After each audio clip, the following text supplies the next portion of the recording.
Welcome to Byrna's Hot Take, where we discuss tactics, tips, training, and strategies on all topics about self-defense so that the time comes you are prepared to defend. Today, I have a special guest for you today. This is Dr. Jenn.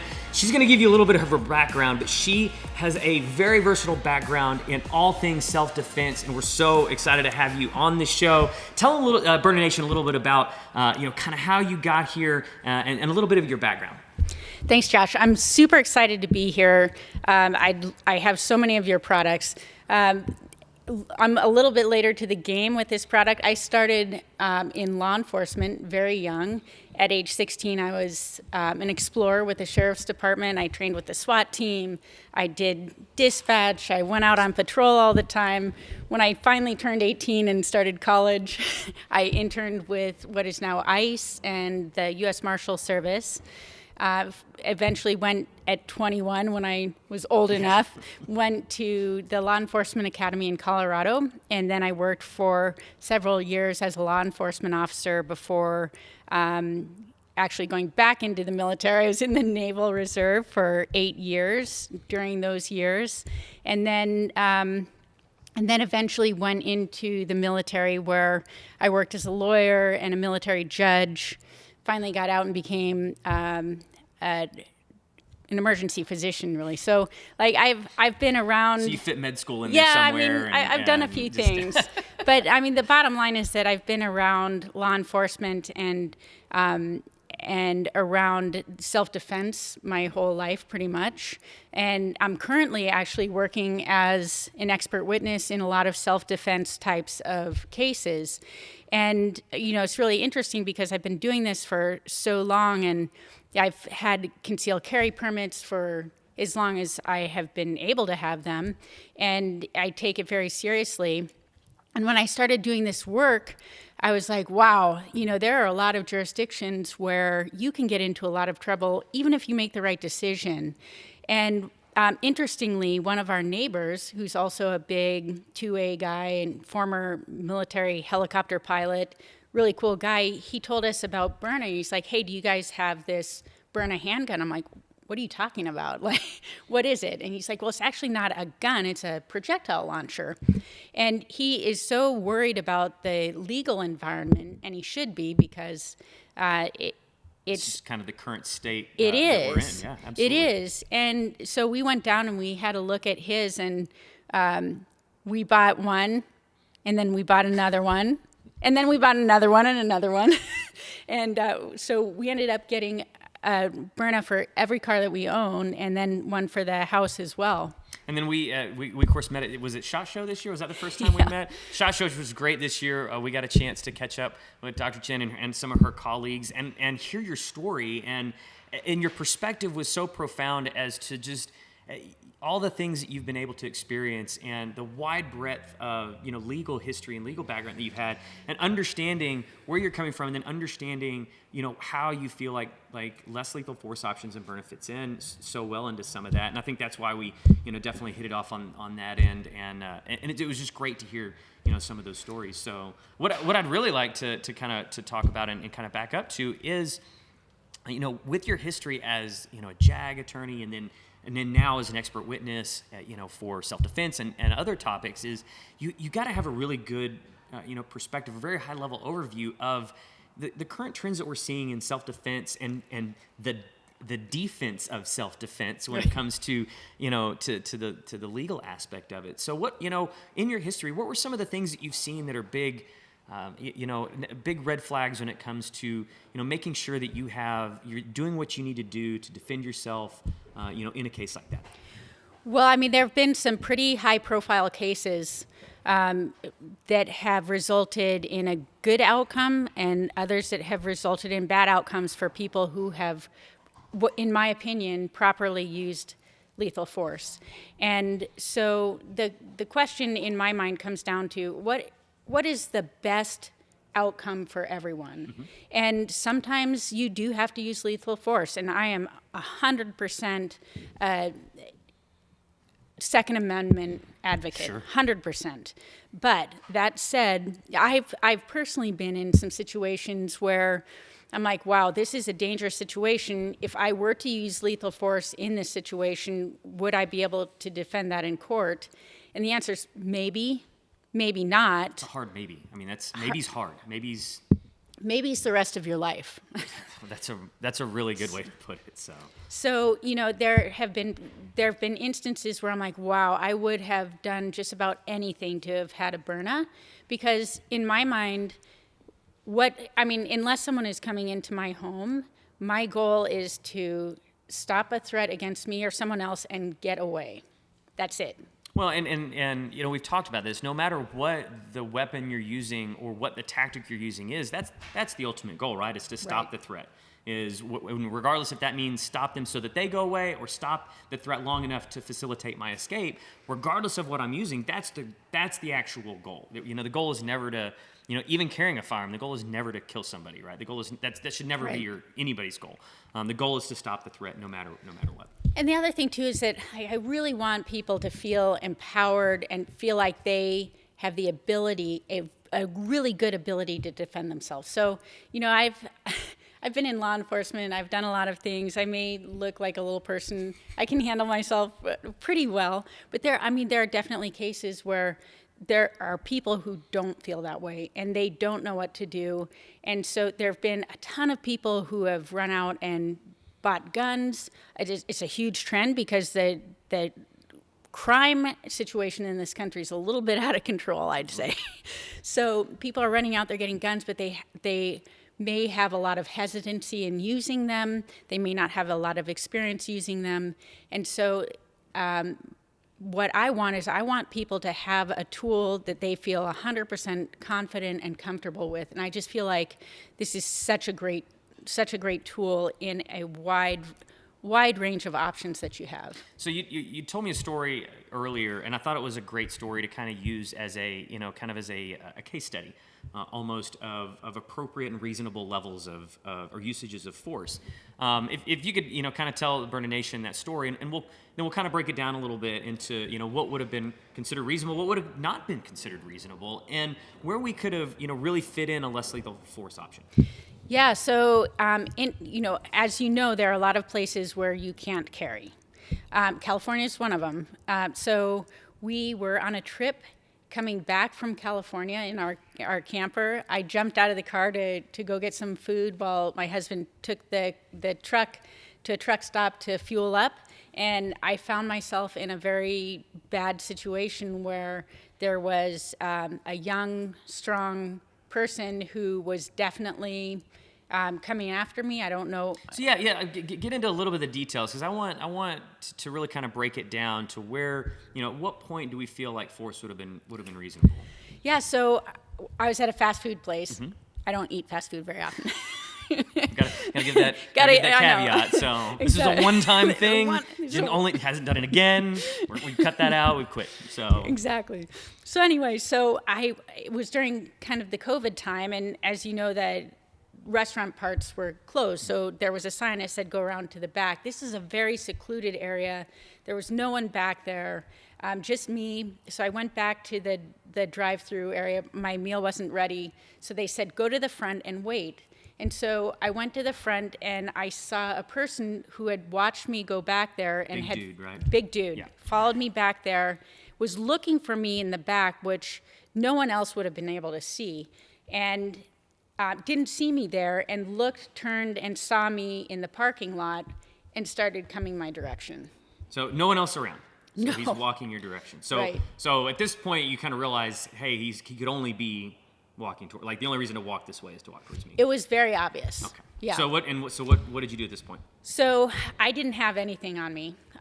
There was a single car, which was the employee of this Taco Bell in the lot. And so I thought, well, I can at least get something physical distance between us and maintain it. Yep. So I went behind that car. He saw that I did that and that I was taking evasive action, and he just walked back to the sidewalk where he was and stayed there. It was creepy. And then, So then the person came to the door. I grabbed the food. I didn't actually want to be stuck inside this building with this person out there. I didn't know if he was armed or what. Sure. And so I just told them, lock your doors, this guy is sketch. And I ran towards, down towards where this old service station was, where I could get across the highway. And so he started following me. I used everything available to me to keep space between us. I walked in front of cars. I just tried to make sure that he couldn't physically get to me.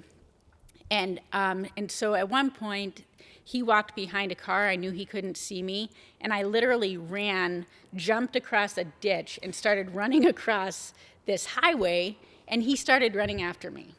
So now, blatantly obvious. There's no other reason for something. Yeah, and let me just tell you, I'm a pretty calm person, and I can usually lower my heart rate, but I'm like, damn. like that was, you were struggling to maintain. Yeah, I was like, some wow, composure. I'm in a little bit of trouble here. And so I think at that point, if I had a Byrna, I'd have lit him up.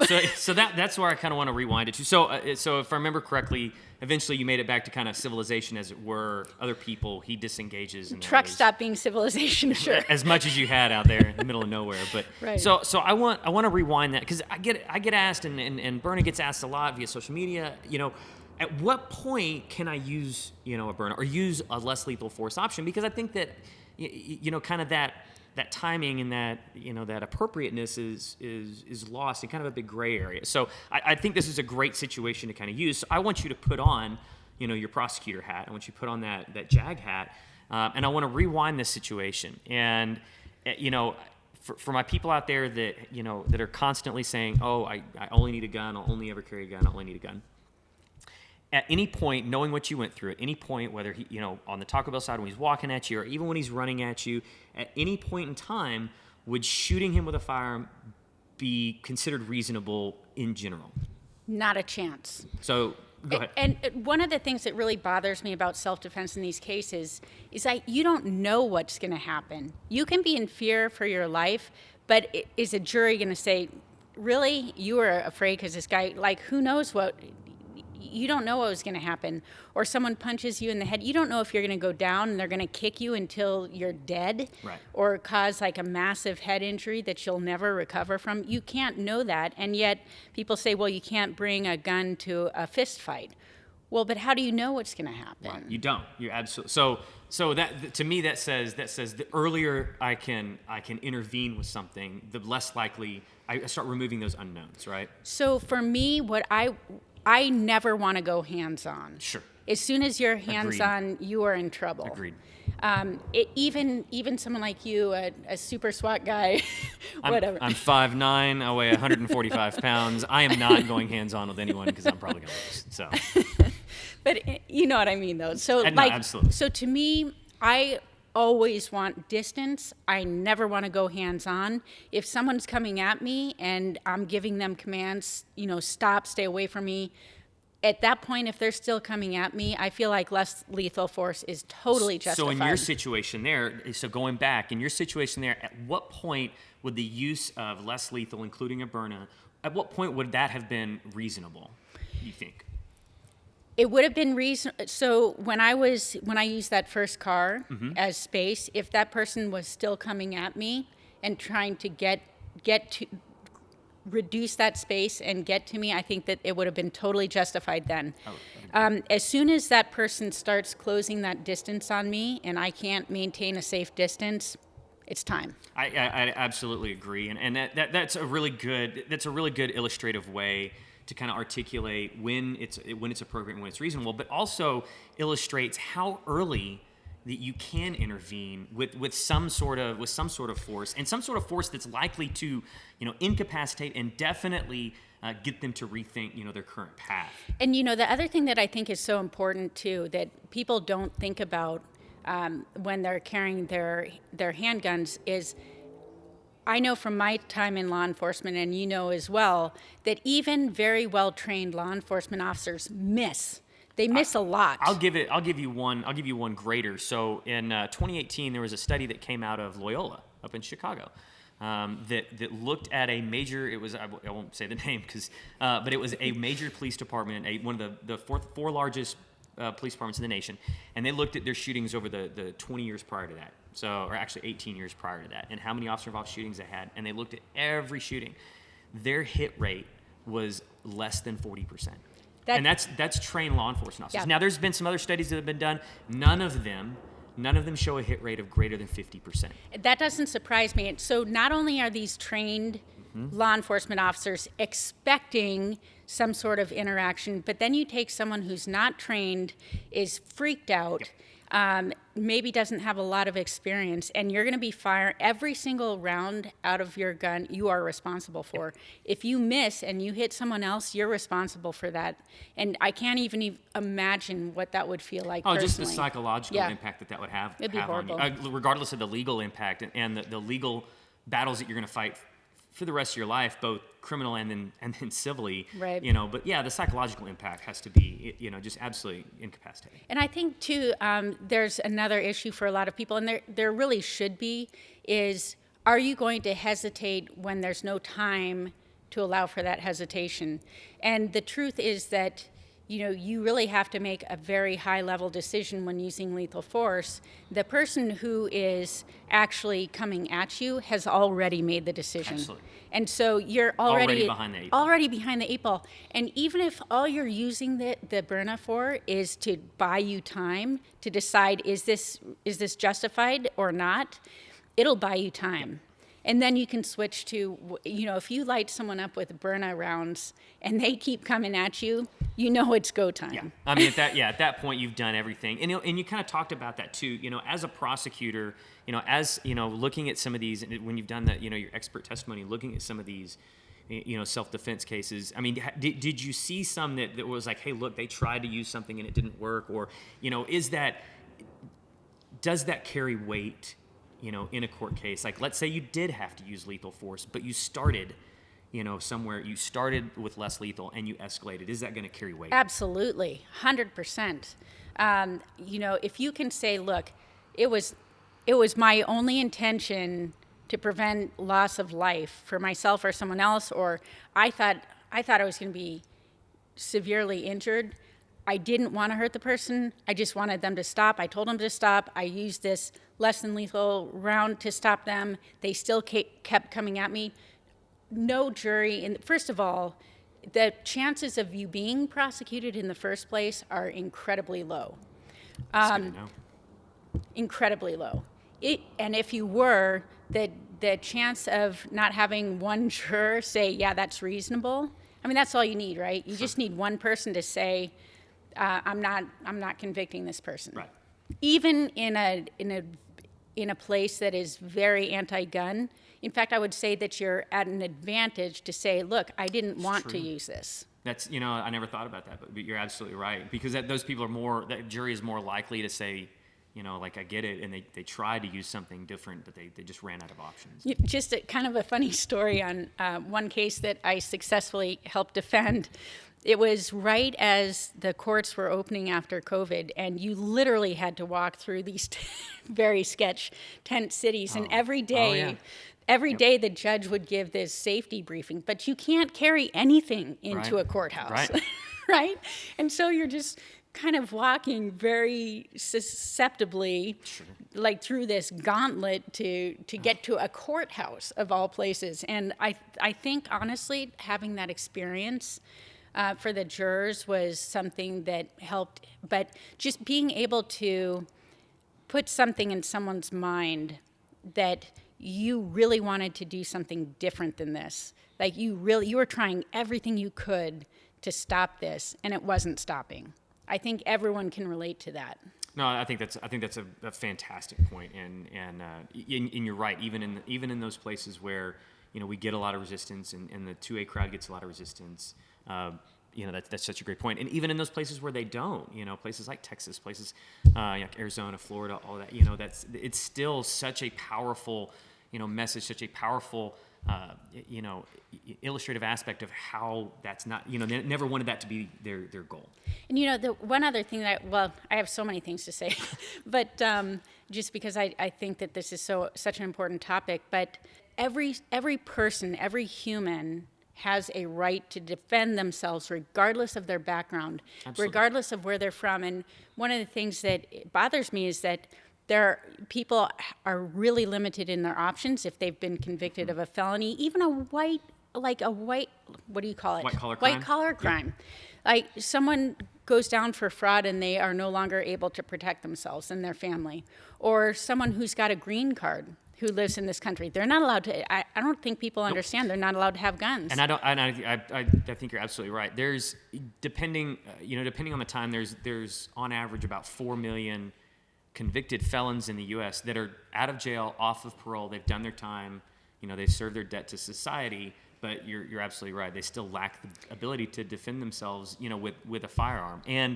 And yet the legal immigrants, every year we get about 500,000, about 500,000 legal green carded or legal, you know, immigrants on some sort of visa, you know, here in the U.S. But unless they have that permanent residency status, that citizenship or that green card status, they are prohibited from purchasing and possessing a firearm. So, I mean, you look at that number alone, and that's a staggering number of people that you're telling can't carry a firearm and now can't have, you know, a very good tool to defend themselves. And I think that's a lot of what we're trying to do too, is shore up those numbers. And you know, another huge group of people who I think would benefit from this are people, you know, I work in the military environment.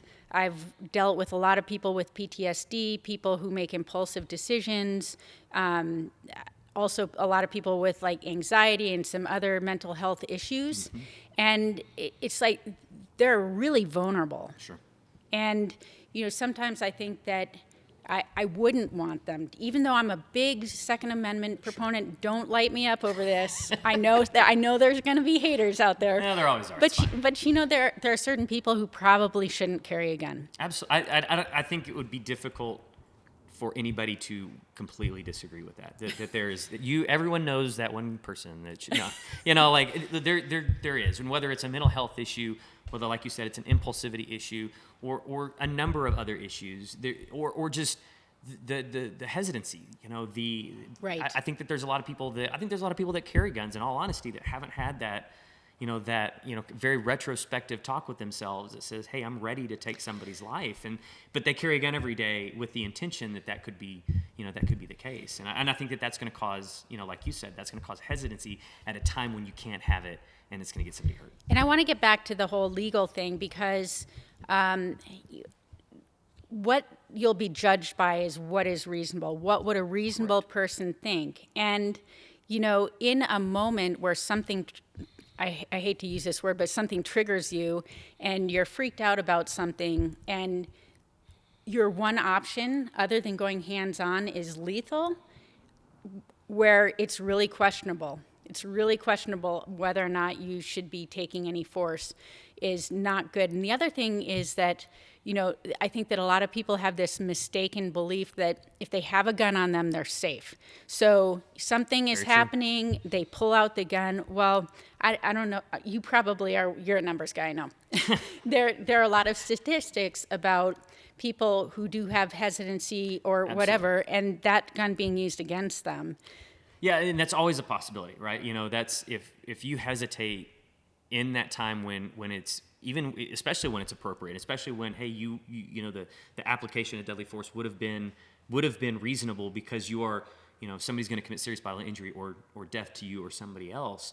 All you're doing is, you know, by hesitating, is you're giving them more of a chance either to use the weapon that they brought or to use a weapon that they're going to procure, which may very well likely be your own.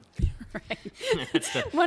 I know this is totally like off topic. There's no off topic. Like It's one of my favorite things that I've ever seen on YouTube was a person in a fast food restaurant, and they're carrying, right? And so someone comes up and they grab their gun. They were open carrying, grab their gun and starts walking out. The person starts running after him and is like, hey, that's my gun. And they're like, no, it's my gun now. And they're like, apparently, you have a point. Yeah, possession is 9/10 of what's going to happen at that point. So no, absolutely. So So really, I kind of want to bring it around and talk about what you're doing now. And one of the things that I think I know you're excited about, and I'm really excited about too. But and as long as we can talk about it, can we talk Yep, about that? Okay, absolutely. So, and talk about your involvement with American Stories and kind of what American Stories is and what they've been doing, and then what you guys have planned for the future.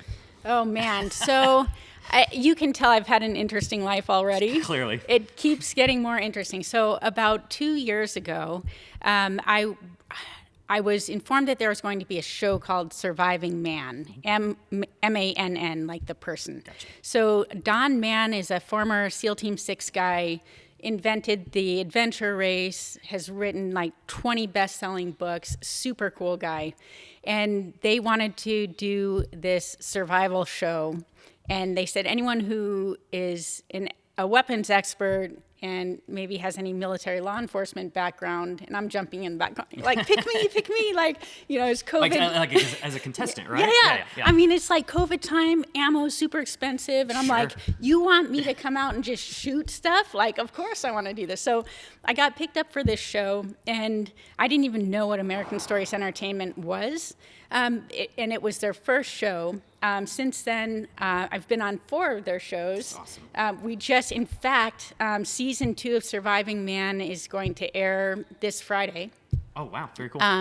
You can just go to www.americanstories.tv and see all of the places you can see it. This fall, it's gonna be shown on the Pursuit Network. Okay. Right before Ted Nugent's Call of the Wild show. So hopefully it'll do well. It's a really fun show. So we've been doing that, and my enthusiasm for these types of programs, law enforcement themed, military themed, they do a lot of just really good programming for everyone. So. Sure. They do a lot of football stuff. They do the firearm stuff. They outdoor things. So I was totally into it. I really want to get into this creative space, and so I asked them if I could produce a new show called Lifeline. Okay. And Lifeline is going to be a show that will co-star Sheriff Lamb. If you know Sheriff Lamb, he'll be my co-star. And what we're going to do is we're going to put regular people through some common crime scenarios. Things will go south, because they always do. And then we'll stop the action, rewind, and then teach them what they could have done differently, give them a skill, give them a product like the Byrna, and say, these are all of your options, and then we'll restart the action and see how they do. But, I just feel so passionately about teaching people what to do, because people are scared and people are getting hurt and they're making bad decisions, but there's so much that you can do. And so not only will it be entertaining, but I think it's going to be a really great public service too.